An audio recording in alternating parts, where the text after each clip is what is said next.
এমনি করে গৌরকে পক্ষমানে জড়িয়ে ধরে স্তনসুধা পান করাচ্ছে। আর ওদিকে পদ্মা আমার স্নান করে ঘরে ফিরছে। যেই না পদ্মা আমার স্তনদুগ্ধ পান করাচ্ছে আর গৌরের সঙ্গে কথা বলছে, বাসুদেব মনে মনে করছে, দূর থেকে দেখছে যে কার সঙ্গে যেন কথা বলছে। যেই না দেখছে মনে মনে করছে পদ্মা পাগলিনী হয়ে গেছে, নইলে মাটির পুতুলের সঙ্গে কথা বলছে। আমার মনে হয় পদ্মা পাগলিনী হয়ে গেছে। বলছে মা, আমার খুব ভয় হয়, ভয়ে যদি আবার আমি মাটি হয়ে যাই। পদ্মা বললেন, এই শোনো, তুমি ঘরে এসো না, তুমি ঘরে এসো না, তোমাকে দেখলে আবার গৌর ভয়ে মাটি হয়ে যাবে। আবার গৌর যদি মাটি হয়ে যাবে, তুমি ঘরে এসো না, এখানে আমি আর আমার গৌর থাকবো।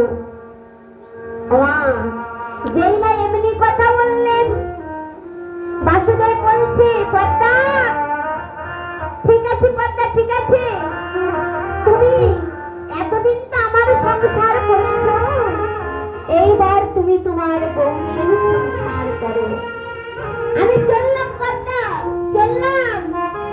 এই বলে বাসুদেব আমার নদীর ধারে পর্ণকুটির নির্মাণ করে সেখানে ভজন বেদির উপরে বসে ভজন করে।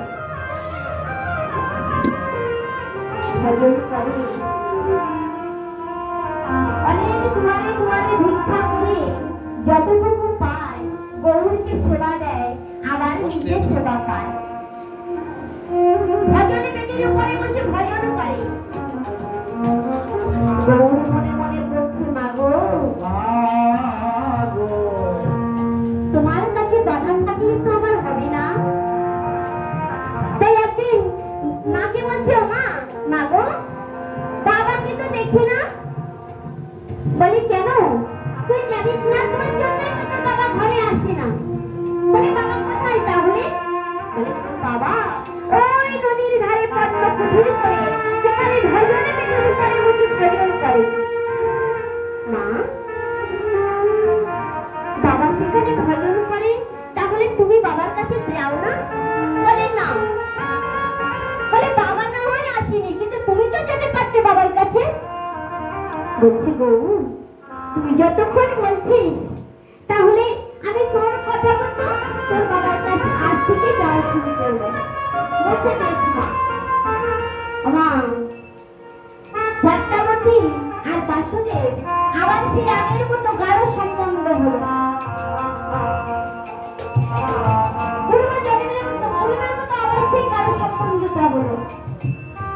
দেখতে দেখতে পদ্মা মায়ের আর একটি সন্তান হলো, নাম দিল গোবিন্দ।